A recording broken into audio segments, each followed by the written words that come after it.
Hello and welcome to another Stat Rep. It is I, Tyler Bortel, joined by Lukas the Troller.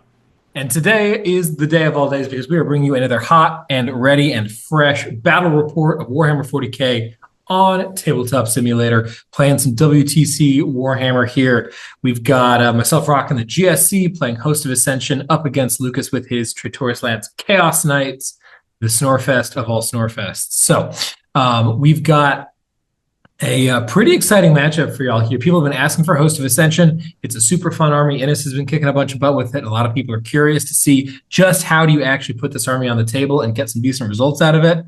Meanwhile, Chaos Knights have been rising in the meta.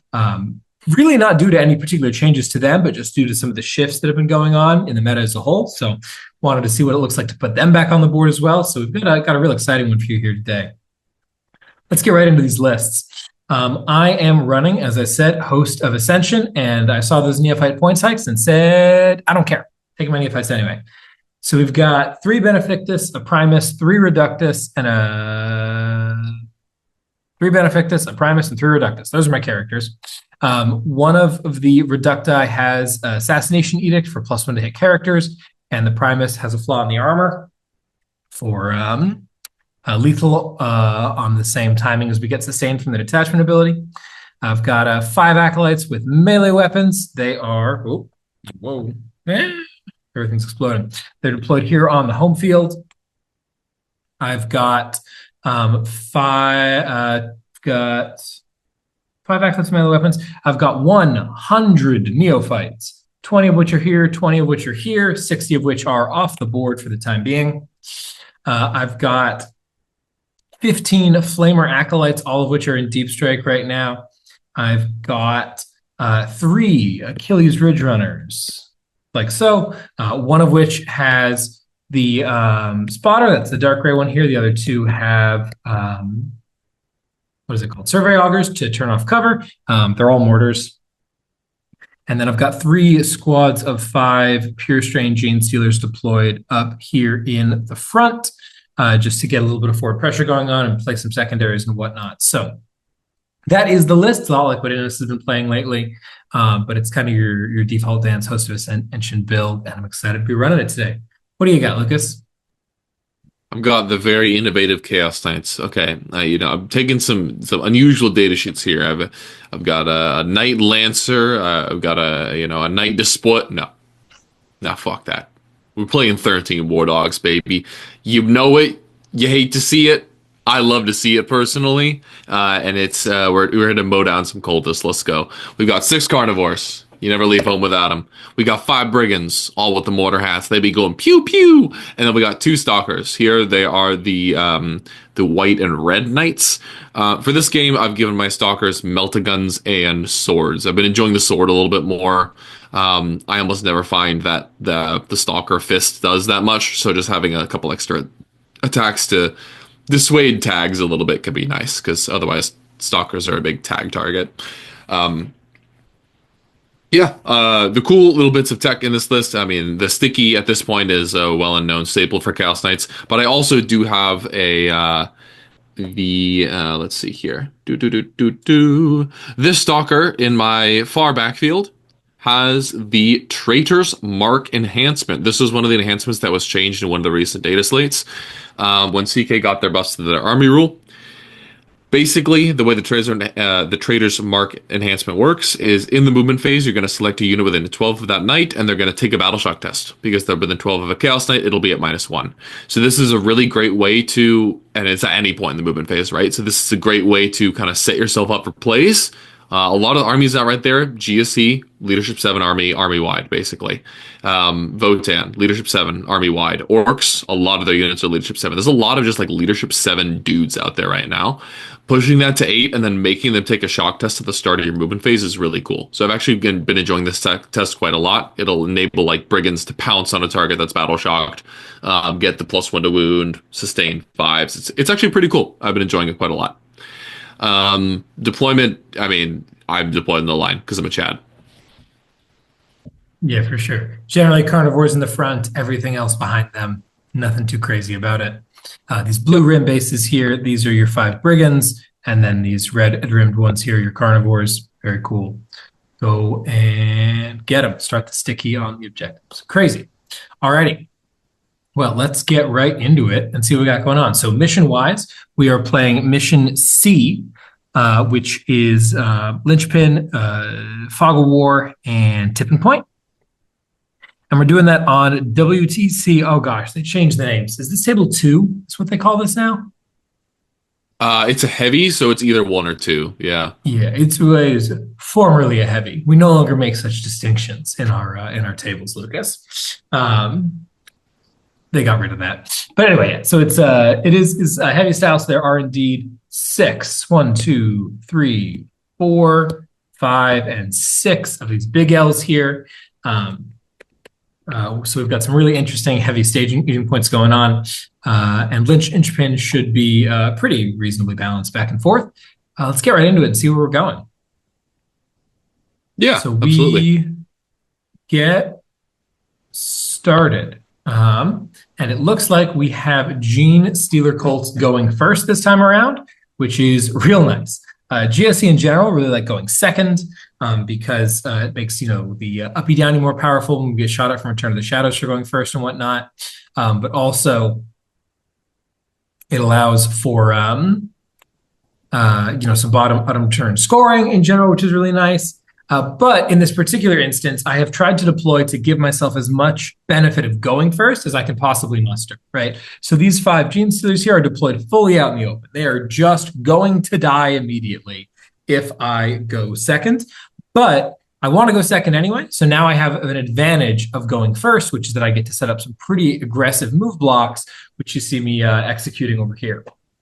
So obviously, Knights of Shade is a big consideration when it comes to Chaos Knights all the time, because being able to move through my models is going to be an annoying thing that Lukas can do. But he can only do it with 2 dogs, and he has, last time I checked, 13. So all of these dogs over here would like to come out this way. There are, 4, 8 of them. Maybe at least one of them wants to come stage here anyway, but 7 at least. So if of those 7, only 2 of them are able to go through me, that radically decreases Lukas's output. And also it means that he's going to start to spread out, right? One of the things that Chaos Knights do really well is hunt in packs, as the War Dog mentality would sort of suggest.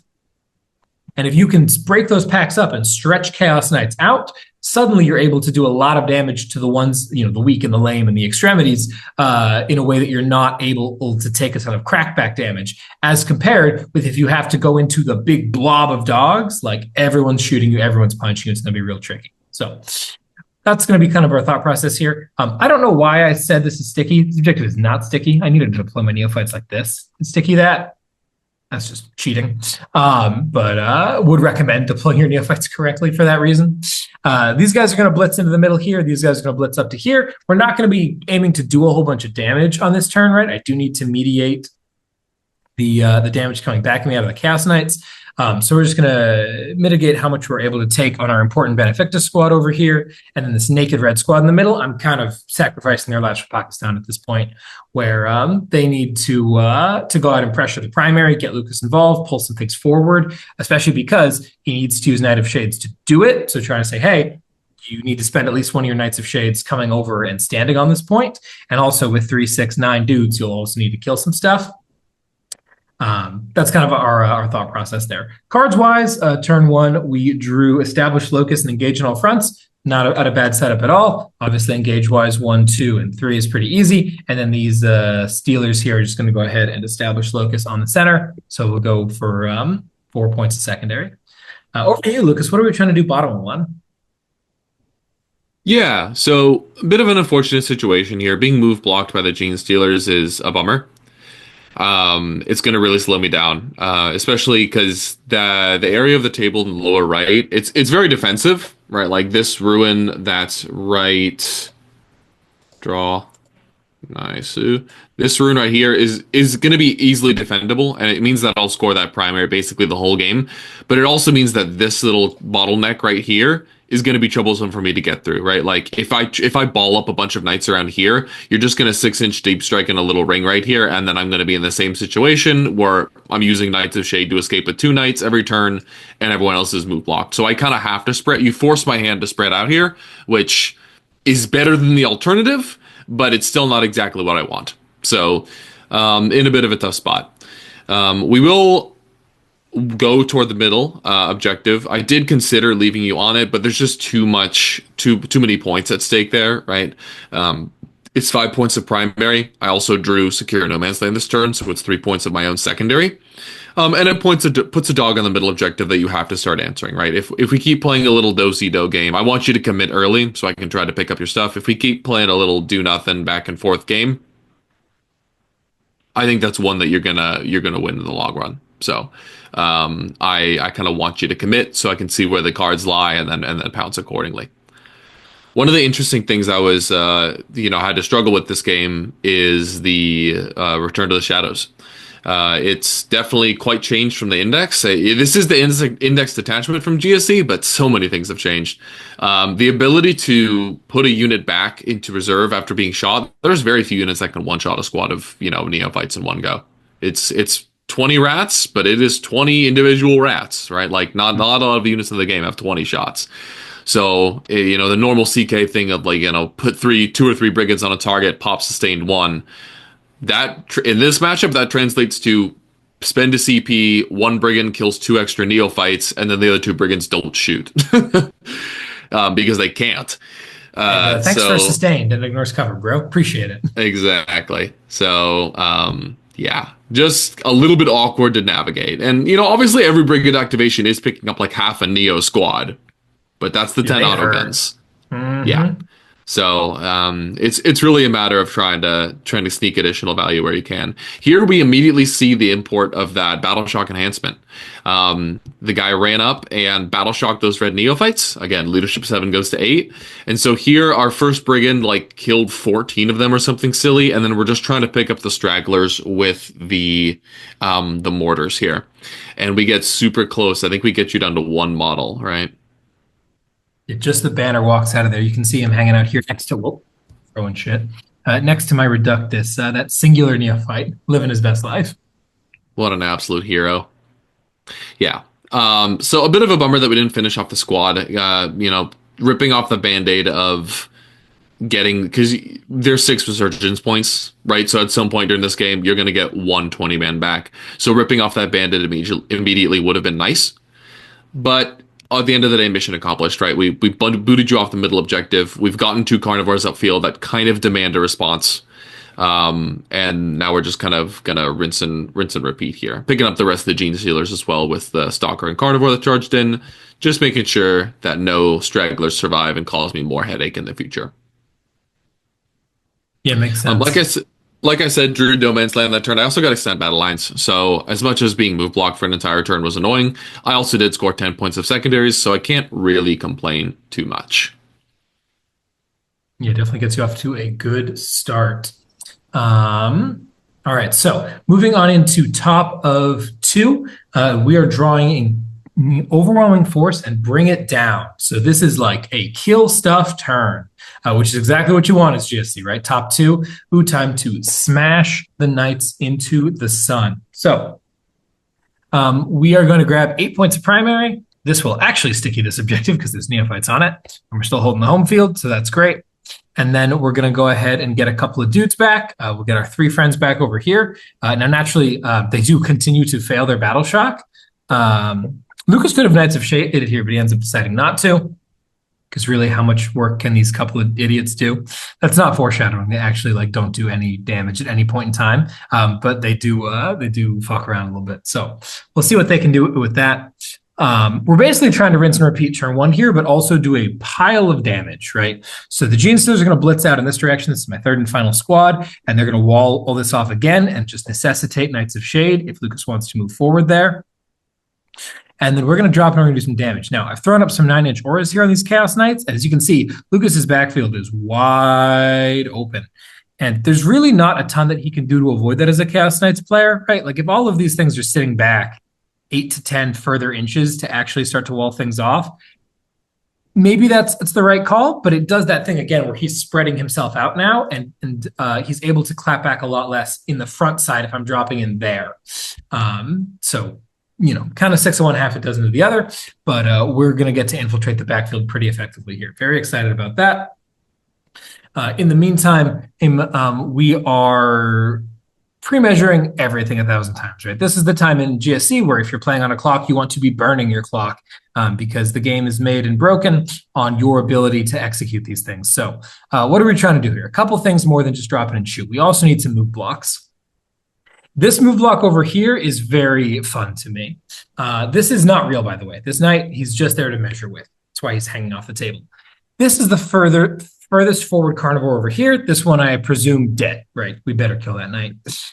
So I'm checking in here where he can move into using Knights of Shade, either in the movement phase or the charge phase. And I'm not letting there be any spaces where a 100mm base can fit, right? So we go in here, we stay more than an inch off the wall, so there's no way for him to charge me from the outside. And then we block off all of this, so there's nowhere for him to put his base. And suddenly, the only way that dog can charge me is coming all the way down along the front here.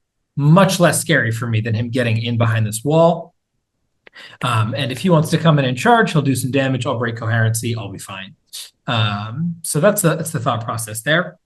And we're bringing in some reserves. We're doing something similar over here when it comes to move blocks, where we're not going to let this guy get over us, right? There's a huge difference in whether the Chaos Knights can get over you or not, and you just need to move a little bit to make sure that they're not able to fit over, right?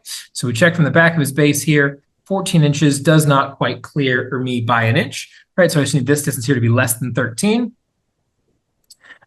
which it just means basically it's kind of automatic, frankly, by just the math of it, by his base being 4 and I'm 9 inches away. But we double check that it's going to work the way I want it to, and that will keep him from coming over here. The difference between Lukas being here and here is whether or not a charge is legal. So that's great.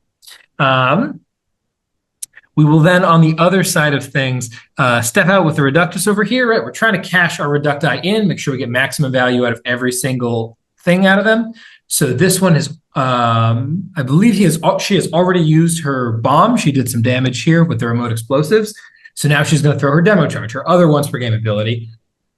And she's going to get to use her grenades, right? So you kind of want to drip feed your Reducti one at a time so they get all of their abilities or their once a games used, because they can only use one of them per turn. So that'll be that. Deep strikes wise, in the backfield here, we're bringing in 40 neophytes, right? So we have 60 in deep strike. We're going to keep that Primus squad off the table for a rainy day, but we're bringing in the purple squad over here, which is Assassination Edict, and the blue squad here, which is just a regular Benefictus. I hate this stupid Stalker with that stupid Battle Shock enhancement. I think it's really annoying. Part of the plan in running out in the middle here was that Lukas was basically going to either have to shoot me once, let me get into deep strike, or he was going to have to shoot me not at all if he wanted to come take the primary. Right, and there's no way that, like, a Karnivores getting in there, so like, it was going to be awesome. But then he battle shocked me, and I got mad. So lucky to have survived, but never again. So the Assassination Edict will drop in here, and they'll light this thing up. And then the Benefictus squad is going to drop in over here, and they're going to light this Brigand up from behind here. Brigands versus Karnivores is a little bit tricky to think about prioritization here, right? Like, obviously, these Karnivores are top priority because they are bearing down toward my primary. But other than those, in general, the Brigands are a lot scarier to me. As with all my big units, I can usually mitigate Karnivores pretty easily with being strung out. Either only one of them is going to get to fight, or he's not going to get to shoot, right? Because if he shoots me, I'll return to the shadows. So Brigands, however, can be a little bit trickier to deal with. So we're going to go after this one here. And the most important thing about GSC, we've also got 5 acolytes in here to pick up a spare in case we don't quite get the job done.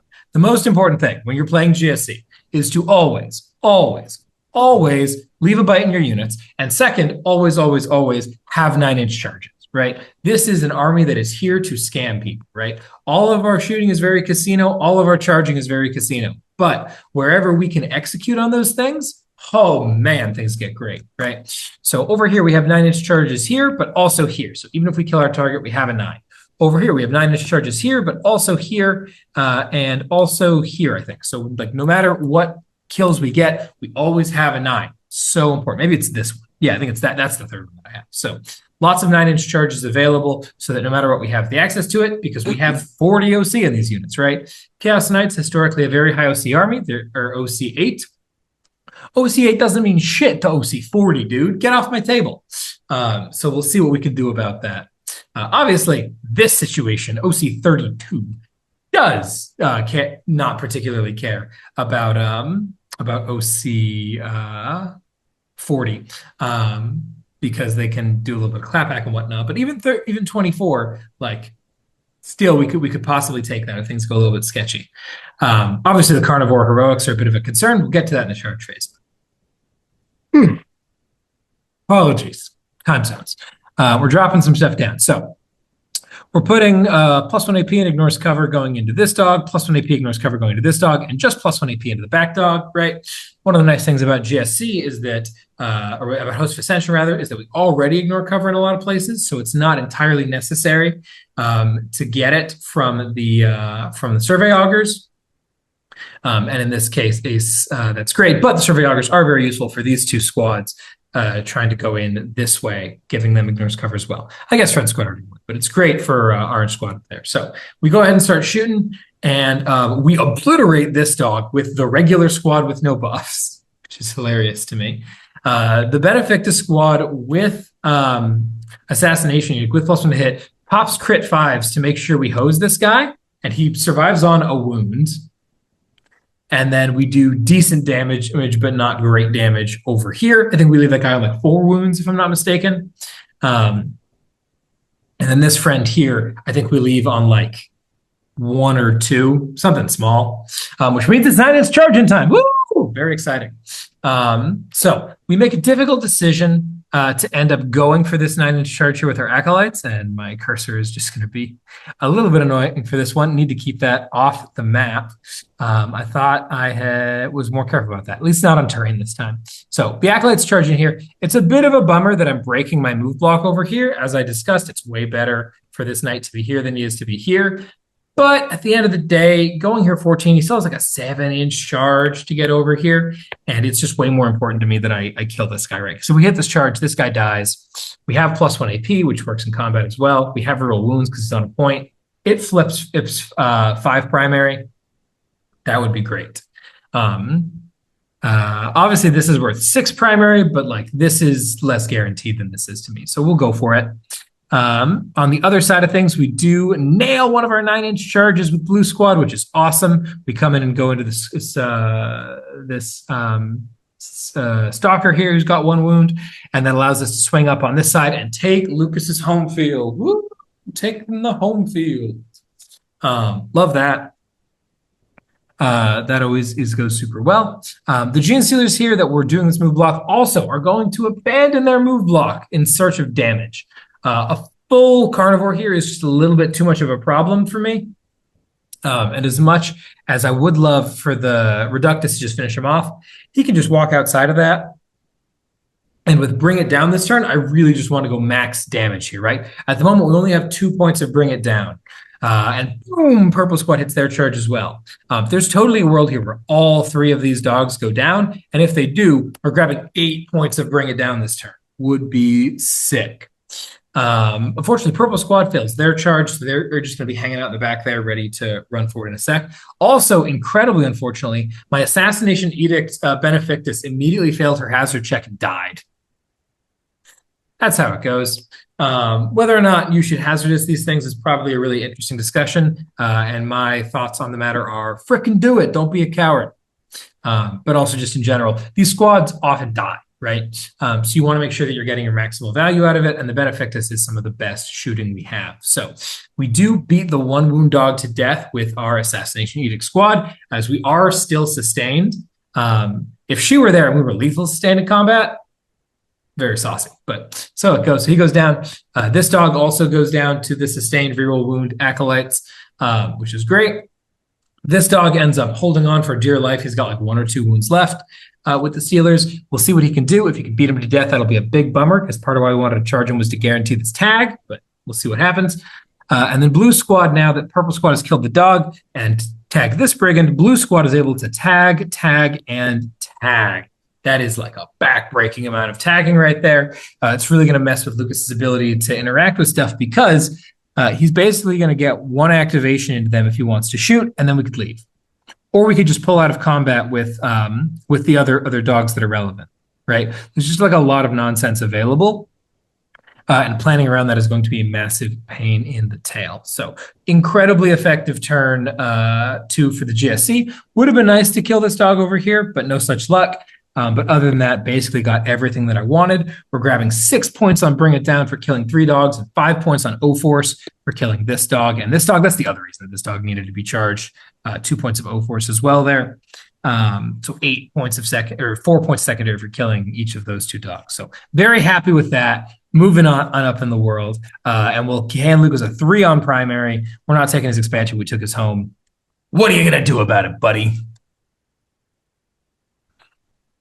Fucking 9-inch charges, man. Oh well, what can you do? Yeah, I mean, the only thing we can do here is keep going forward as much as possible. Right, like I can't let these neophytes prevent me from continuing to apply pressure. And as much as you're attacking my home field, I have the ability to attack yours this turn as well. Right, like the Brigands are all tagged. I might fall back with like one of them, but probably what I'm going to do is just there are rats all over the place. One of them is going to return to the shadows, and all the other Brigands are going to shoot something valuable. And so they'll just stay still to do that. And then the Karnivores are just going to run forward screaming and continue to demand attention, right? Like, I know your priority is going to be probably trying to deal with Brigands for the foreseeable future. So if I can make the Karnivores as much of a problem as possible, that's to my direct benefit. So that's going to be nice. Yeah. In terms of secondaries, we unfortunately don't really draw anything very conducive. That was another thing that was a bummer about the fact that I had really incentivized you to go for a drop turn on turn 2 was you drew Overwhelming Force, Bring It Down. Like, okay, well, I would have loved to see an action, but it is what it is. I draw Sabotage and Establish Locus. So one of those is doable for me. I'm going to do Sabotage with, I believe, this red dog who I'm kind of fiddling with at the bottom of the table right now. He's going to end up doing Sabotage, just staying on that objective.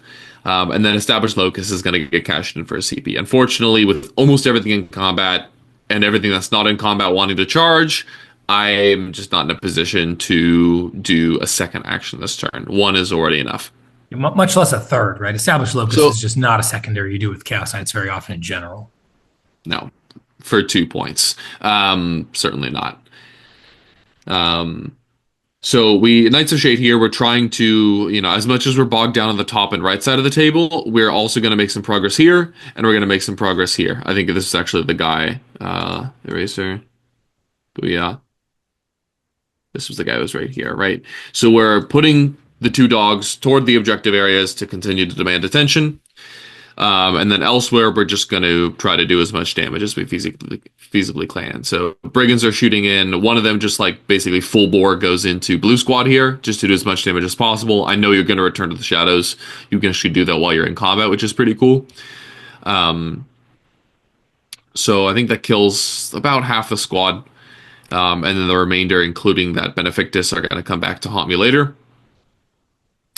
And that's the second brigade now that's shot. And then the other, let's see, one's in combat with Purple Squad, just going to do some damage there. And then one guy's on my home field right now. He's going to pick up those Acolytes that are in my home field and maybe chip away at Red Squad a little bit.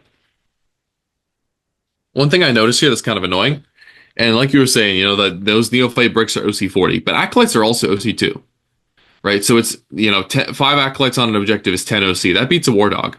So flipping the objectives from GSC and getting your own objective flipped as Chaos Knights, which is usually the strength of your faction, is really turned on its head in this matchup, which is really interesting to see.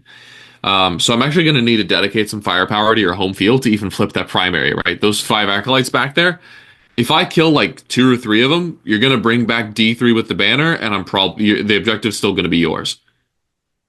So I kind of need to either kill those guys with the mortar or get them so low that they're probably going to have to take a battle shock test to fail it. So that's the goal here. Unfortunately, as we can see, most of the knights have fired, and we've yet to kill a single acolyte. But that will be changing momentarily when the Chad Karnivores pop off. We both have some weird indirect math here on how these things are going to go. And being a bunch of strength 5 AP 0 that just hits on 4s, like...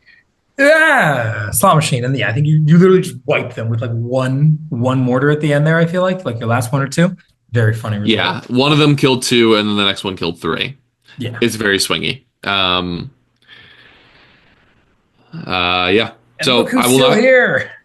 Let's go. Chad Red Squad. I think yeah, we'll see them continue to hang around the middle of the table for a little while, which is quite funny. Carnivore, full health carnivore versus one Genestealer. Has your boy got this?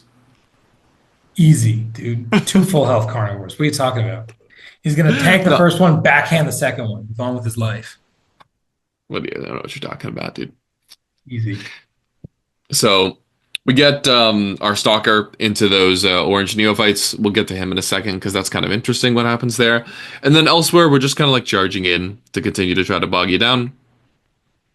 Blue Brigand here is going to charge into Purple Squad and just try to like keep the models from getting a good pile and consolidate move. Just keep them away from that objective a little bit. And then Red Carnivore in the middle is going after that Reductus, just hoping to pick her up. She's already used her explosion, but like a kill's a kill. And then in the home field, actually, we get another Reductus as well. So it was nice to kind of like, double tap on Reductuses when only one of them could use their bomb. That was one of the nice changes from the index, is that only one Reductus can bomb you a turn. Even if you end within 9 of multiple Reducti.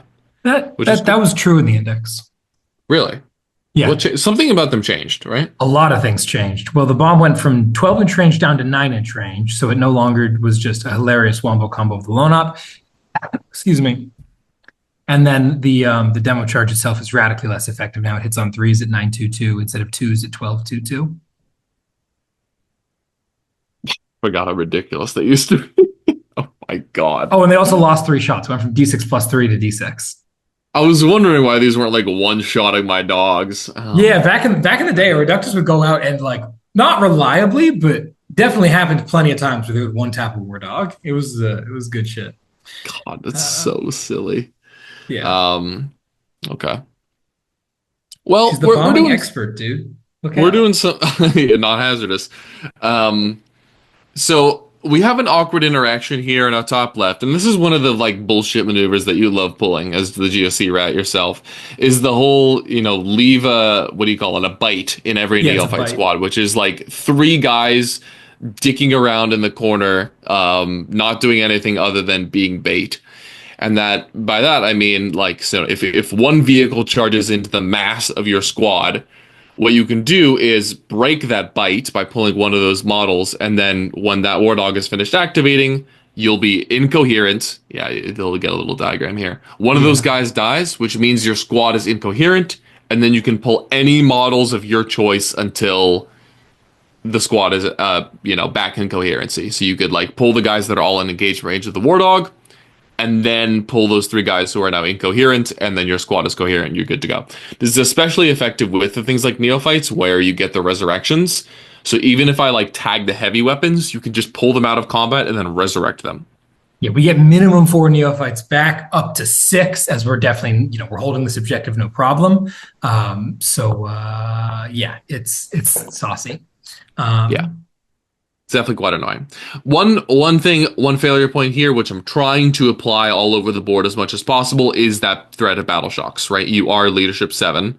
So as much as Orange Squad is now out of combat and on a sticky objective, they have to bang a leadership 8 battle shock test here to hold the objective. Unfortunately, you make it, but I did play that out as much as I possibly could. Purple Squad also lands their leadership 8 battle shock test. A couple of the Brigands kicked some guys there. So a bit of a bummer as well. And then Red Squad also bangs their fucking battle shock test. God, I forgot about this successive waves of bullshit this game. But yeah. So all the neophyte squads, unfortunately, are unbattle shocked, which means that Return to the Shadows is definitely still online for all these squads. Yeah, so you console into Red Squad over here, and we're just going to start moving like crazy, right? The 3 dudes here, they're obviously not shooting, but they will pile. They won't be able to console, probably, was what happened there, because we're so close and basing and whatnot. And then we bring dudes back, 3 dudes back, and then we fall back, and we get tons of movement. And suddenly, these 3 rat idiots that were chilling all the way back here are a very effective move block all the way up here in the front. Real great work out of them.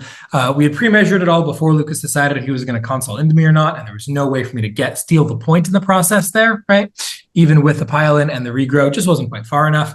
Always something to check with your opponents before making those console moves, because it's a real feels bad if you can get that out of them, and then you need to figure out where the models were. If you're trying to rewind, it's just a pain. So definitely the right call there. Now, we're going into top of turn 3, and it's time for drop turn 2.0. We are drawing defend, stronghold, and recover assets. So now we're choosing to be on the other foot, and that's GSC. Sometimes is an action happy army. This is not one of them. Not this turn, at least. I would love to be doing these actions with Reducti, but you killed this one and also this one, so that's not happening. I need my acolytes online to do acolyte things. Especially because recover assets requires that full turn, right? It's real easy for you to mortar down 5 acolytes and deny me some points. So we're just going to focus on damage, not worry about that too much, because our secondaries are already pretty solid here, right? We're already at, what, 15 across turn 1 and 2? Yeah, so we'll go up to 18 here. Hopefully, if we're looking at something in the... We're still pretty on track to, if not max out, to get really good points here. So we're going to focus on damage, try to break the Chaos Knights over our knee a little bit. Green squad, that's the Primus squad, is dropping in over here, and they're going to be laying waste to the Karnivore on my home field. That is the hardest hitting squad that I have access to. Please, for the love of God, kill the Karnivore on my home field. We've got blue squad dropping in back here. They were the ones who were on Lukas's home field and got picked up. Dropping in over here. They are some contingency, just in case that knight happens to survive. And then they'll also get to shoot this way, because you did have to end up on the terrain here to base me. So hopefully we end up going for that. Should be great. These acolytes are dropping in over here, this pocket that was created by you charging, as another contingency. They're also pointed in this direction to make sure that unit dies, and then they can flame in this direction as well, on the off chance that they get the opportunity to do so. And then after that, they'll have some interesting charges. They could charge here. They could charge, well, let's be real, they're not charging there, but they also have they have the ability to charge in here. And even though you're not on the objective to give me the rerolls anymore, they're still able to do some good damage. On the other side of things, we're dropping in our other 2 Acolyte squads. I know what you're saying. You're saying, Tyler, didn't an Acolyte squad already die of Flamers? Like, isn't this 4 units? Of course it is. It's GSC, baby. I get 6 units. There are 5 units of Acolytes, not 3. Because we in general, we bring back 2 units of Flacos, excuse me, and then a 20-man nail brick. So there's our GSC nonsense already at work. I literally don't put blips down in half my games, it feels like, because they're just not relevant always. So a little bit lazy on me for that one. So we are able to put this dog down through these flamers over here. I don't remember if we needed orange squad for that or not, but all this nonsense goes here. I do remember that our Reductus here throws a free grenade that way, which helps out as well. She definitely does not do that. She is battle shocked. Oh, you're right. No, she took 1 from a mortar. I terror shaded her and rolled a 1. Oh my god. Incredible. She throws her demo charge is what she does. She does not free grenades. Yes. Thank you for that. So we are able to kill the squad with the shooting out of green alone, which is great, which means that blue gets to shoot here and do a whole bunch of damage. And the flamers also get to shoot here and do a whole bunch of damage. Let's see what blue can do here. Meanwhile, purple squad, by the way, is just kind of falling back and snaking out here, right? We are move blocking this friend and this friend and this friend and also taking this primary, right? There's nothing that 20 neophytes cannot do in this game. Just a beautiful thing to watch, nature is healing or whatever. They are unfortunately still under starting strength, so they are still taking battle shocks, but they're hitting them, baby. Rolling the 8s. This matchup is so cursed. It could really swing wildly in a couple different directions based on the damage output of either of us and the battle shocks on my part. Like, scary stuff. So we don't manage to quite put this dog down, but we do then charge him because I ain't scared of you. We are battle shocked. Don't care. Just literally don't care. Getting in, doing damage. I think you have like 1 health left or something silly here, and we beat you to death. Let's go. Damn it. Melee. Nothing we cannot do. How have I lost 3 war dogs to GSC Melee? Just raw dog 9s. um, Oh we are my lethal and fucking sustained god. for having arrived this turn. We just said we are battle shocked to hit the 9 on the first try. Why bother having a second chance? We failed this 9 over here, but yeah, just hit that one. And now these guys are again taking the spot and move blocking any further pushes toward my home field. This dog is going to take forever to get down here, and he's blocked off by this friend a little bit. He does still fit through, unfortunately. I did want to leave the squad remaining stationary.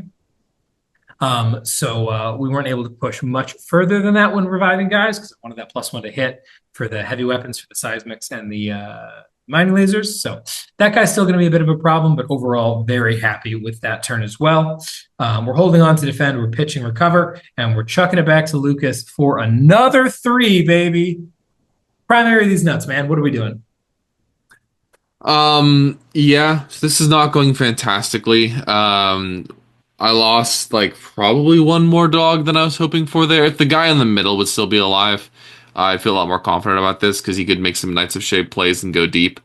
As it is, we just got to keep applying pressure, right? Like as much as we've taken a lot of losses, we still do have 6 full health war dogs. So if we can continue to just jam forward, you still don't have fallback and shoot. That you just don't do that.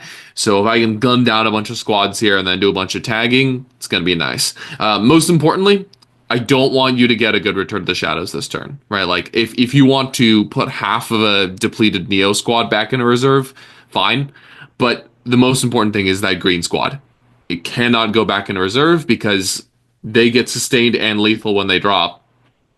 And if they're just wandering around, not only do they not have ignores covered natively, but they don't get those sustained and lethals, and they also like walk around 6. So maybe I can deny a couple of guys from being able to see me. I'm just not shooting them with a single mortar. No holds barred at all. They're just not taking any fire. Um, in terms of secondaries, we are drawing behind enemy lines and overforce here. It's going to be a little awkward to get behind enemy lines as close as that Karnivore is. Those big bases on the CK make it a little bit difficult unless you're launching a charge into something in someone's deployment zone. So that red guy is going to end up charging those blue neophytes that are battle shocked right now, finishing them off, which is really nice, but he won't be behind enemy lines for that, so it's a bit of a bummer.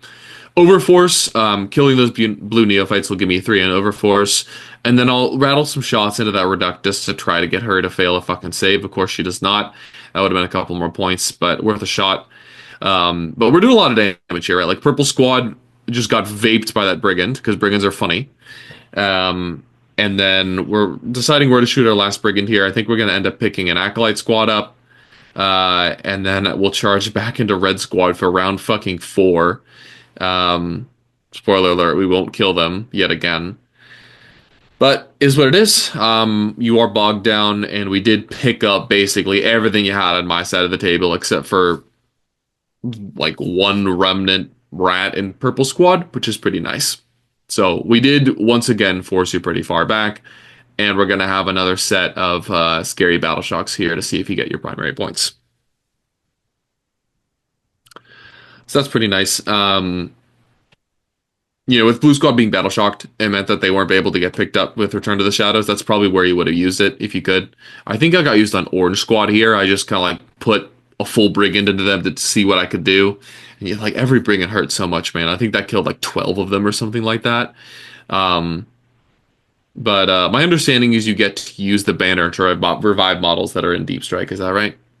Yeah, we get our 3 dudes back. Obviously, not holding an objective, but you do get to bring guys back that are in Deep Strike, thanks to an FAQ that was put out when the Necron Codex released. Nice. That's sick. So yeah, a couple of those guys will come back, and really all you need is the 2 seismics, 2 las cannons, and then like probably the 2 Webbers are best into Chaos Knights. Probably better than the grenade launchers. So all you really need is the 6 guys in Benefictus to do like 90% of the output. Yeah, and so this is the nice thing about Return to the Shadows, right? Like that one Brigand on the middle objective right now. Let me show you where he's at. Homeboy here. Shot into that orange squad that was on your expansion, right? And like ripped a hole in them, killed like 14 guys or something. But as long as you have the 2 seismics, the 2 las cannons, and the 2 Webbers, that's like 80% of the squad's output. And the Benefictus, obviously. So with the 3 bottles that come back while you're at deep strike, they come back in. Maybe they fail their shock test, maybe they don't, but they do still shoot at some decent efficiency. And that's what we're going to see here as that squad crops up yet again in my backfield. So yeah, absolutely. So going on into what were your secondaries there again? Overforce, which I got a 3 on, and Behind, which I turned into a CP. Gotcha. Nice. Sweet. Going into top 4 here, we're going to draw Area Denial and Assassination. Assassination's a free 5 because I've already killed both of the Stalkers because Lukas used the second one pretty aggressively. Area Denial is going to be a little bit trickier. Red Squad continues to live forever, so they will run into the center here. And Lukas is not quite within 3 with his dogs there, so that is available to us. We do have plenty of OC. They do pass their battle shock because they're kings. To take the objective out from under him with the revive of 3. But Lukas goes for a clutch overwatch here and just totally blasts them down, shuts that down entirely. So baby Area Denial is still on the table, but no longer denying that primary with that unit. We do still have 5 dudes, so if we can kill one of those dogs, we will deny the primary, but at the moment, we're just a little bit thin on resources for that. I don't see it happening. So we're going to try to focus down this dog here, just giving Lukas a quick sec to make sure he is screening the 6-inch deep strike. 6-inch deep striking to steal objectives is bullshit. So we're going to try to kill this brigand on his home field here and deny his primary once again, hopefully. And then obviously we need to focus down this dog right here that is bearing directly towards us. And then this dog over here is going to be interesting. We've got a couple charges lined up. I move up this Ridgerunner that I had auto-passed to make sure that I would hold my home field there. The hope here is that we can shoot this thing down and then charge up and tag this guy. Brigands don't like being tagged, just to keep him from going anywhere. And then we'll see. We're trying to line up a little bit of damage here. We have like an 11-inch charge in theory. Would be really cool, but not really that realistic. And then, yeah, we were dropping in our 2 squads over here. The orange squad that was over here that got returned to the shadows. And then blue squad is back, baby. 6 reanimation points later. Cold damage, whatever they're called, over there. Jumping in, ready to go after here. So not only do we have a ton of shooting that we can unleash here between orange squad having a Benefictus, they'll get crit 5s here because it's not helping anybody else. But then also the 2 different 9-inch charges potentially take this back. It's a brigand, so if I just hit a charge, good to go. I do kind of violate my own rule here, and I really don't have a secondary 9-inch charge in case we shoot him down. But at this stage in the game, I don't really need one. Maybe I should have considered being over here. I think I did, actually. The problem with that is the charging here and then getting up to the point is really tricky. Whereas if we just drop it over here, we could just run onto the point and deny Lukas's home field again. That's going to be good enough for here. So we'll go for it.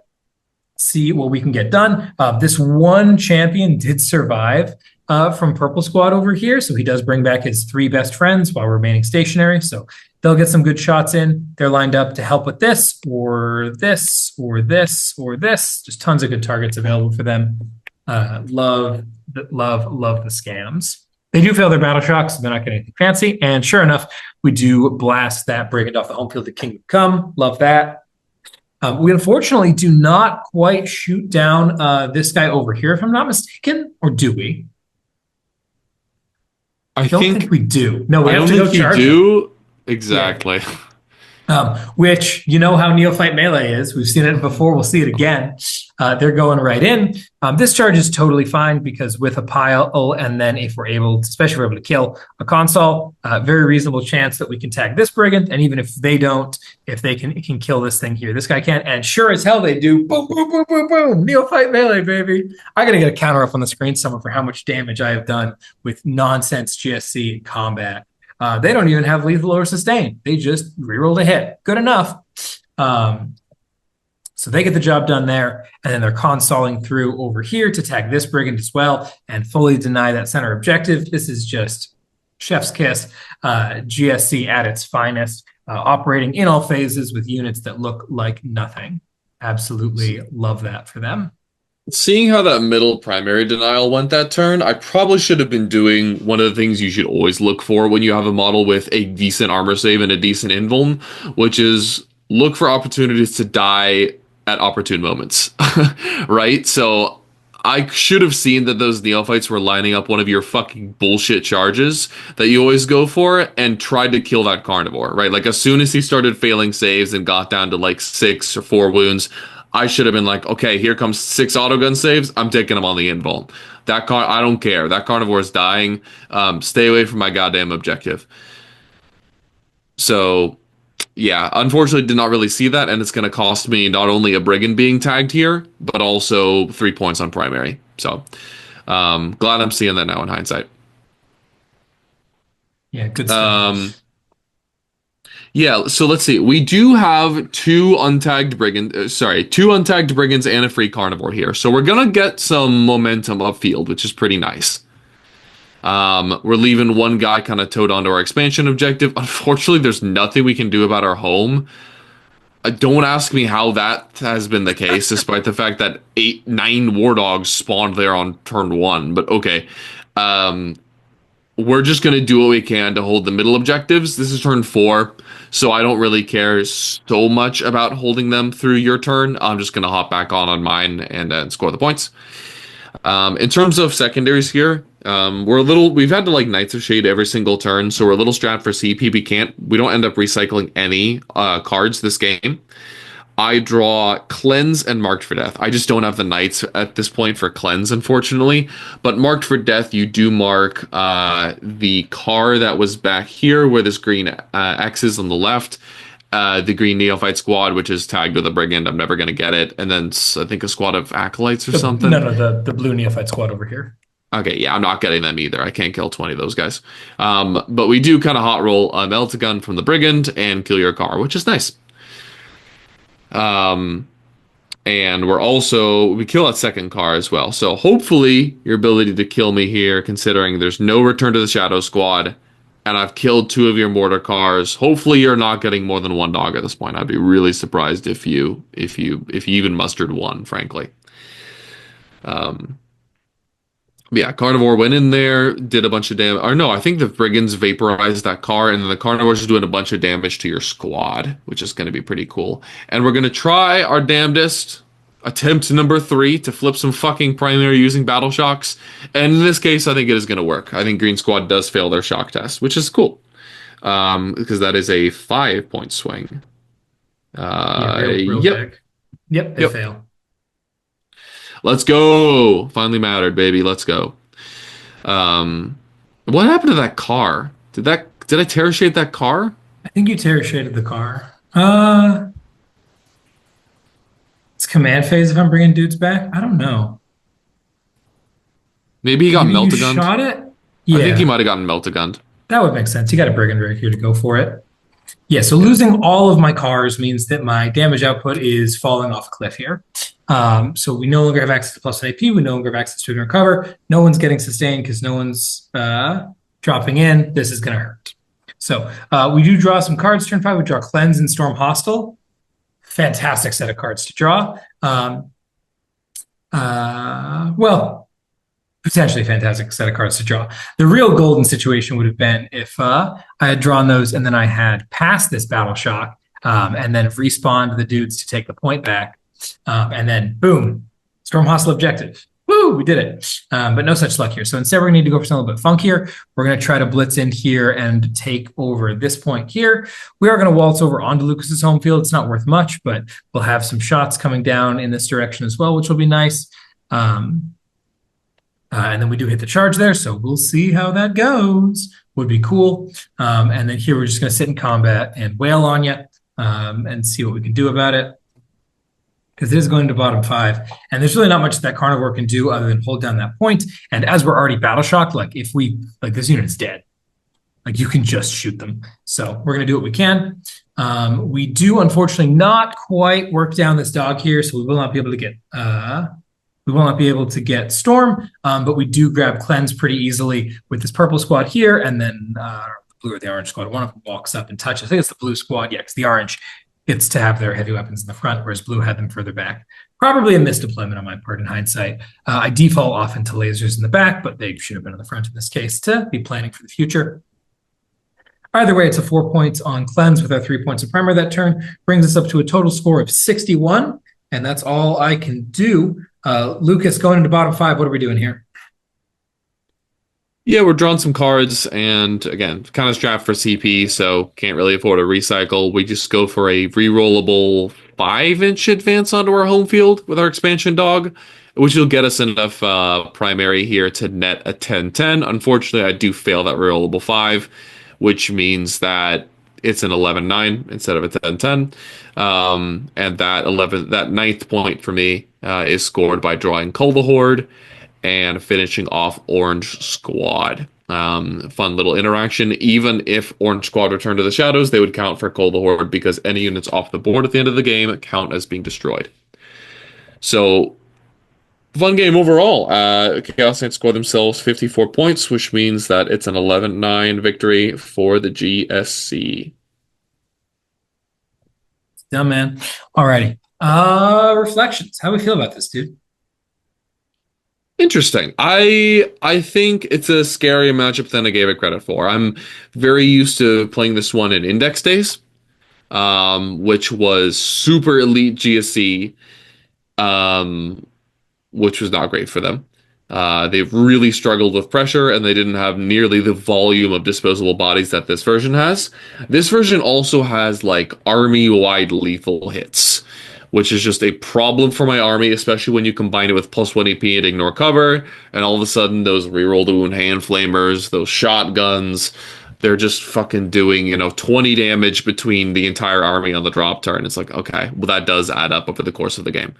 In addition to all those scammy last cannons that could randomly kill a war dog. So, the damage is, a neophyte squad doesn't do as much damage as a back in the day index GSC squad of neophytes did, or a Bomba squad, but there's more of them and they stick around for longer and they show up in more awkward places, and the resurrect means that you can make more reliable plays to steal my home and stuff like that. So it just all adds up to the primary just not being. I can't really score the primary that I'm meant to score, that I need to score over the course of the game to push a win. Yeah, I agree. The resurrection changes are really interesting in this matchup because it used to be that the resurrections versus Chaos Knights were almost useless because they're having so much forward momentum. They're getting within 9 of all your blips, no matter where you put them on the table. Like, you can try really hard to set it up, but like it was just really hard. And now just getting stuff back, guaranteed, getting 120 neophytes worth of OC charges, bullshit. Like, it's just a problem for the Chaos Knights to work through. Not to mention having 2 extra squads of Action Monkey / Reroll the Wound and Charge. Like, it's just a good thing. I think at the end of the day, we both come down on this being a pretty drawish matchup, one way or the other. It's not going to be a big blowout in either direction, most likely, but a really fun one, and one that I hope to get to play some more of in the future, as I feel like there's definitely some knowledge advantage here to the player who is a little more familiar with the matchup. So excited to see what we got going forward. No, yeah, this was a great one. I think also just like the GSC detachments are so varied that I could easily see these being very different for something like Biosanctic or like a Final Day, for example, just like having very, very different games into Chaos Knights. But yeah, Host was the one that really surprised me. Yeah, super fun game, and I hope I get to play it again because that was cool. I feel like I learned a lot. Very fun. Well, thanks so much for joining us, everyone. Do check out our main show, Take All Comers. We record on weekends. You can find it here on YouTube or anywhere you get your podcasts under the Stat Check Network. Check out the rest of the shows in the network as well. Obviously, they're all wonderful. And do check out our lovely sponsors in the description. If you want to keep the conversation going, maybe you have some thoughts that's on this game, drop them in the comments below. We'll be there. Or if you want to get a little bit more involved in the community, you can head over to patreon.com/statcheck, link in the description. In order to join our Patreon-only Discord channel, where we keep there's everything that you could possibly want going on in there. But if what you want is a little bit more one-on-one attention, if you want to play games and review them like this, or get some personalized advice on lists, or talk through any of the more advanced topics that we mentioned here in more depth at your own pace, you can head over to stat-check.com/coaching to get help from myself, Lukas, Ennis, anyone else on the team. We have Liam VSL and Nassim Fushan now are all on staff, so definitely check some of that out if you're interested. And let us know what you want to see next from the StatReps. It's TTS, so we've got any army you want. I'm excited to see where things are going next, man. Alrighty. Well, with that all being said and done, thank you so much for joining us. I've been Tyler. Remove Custodes from the game. That's Lucas, and we'll see you guys next time. Take care, everyone.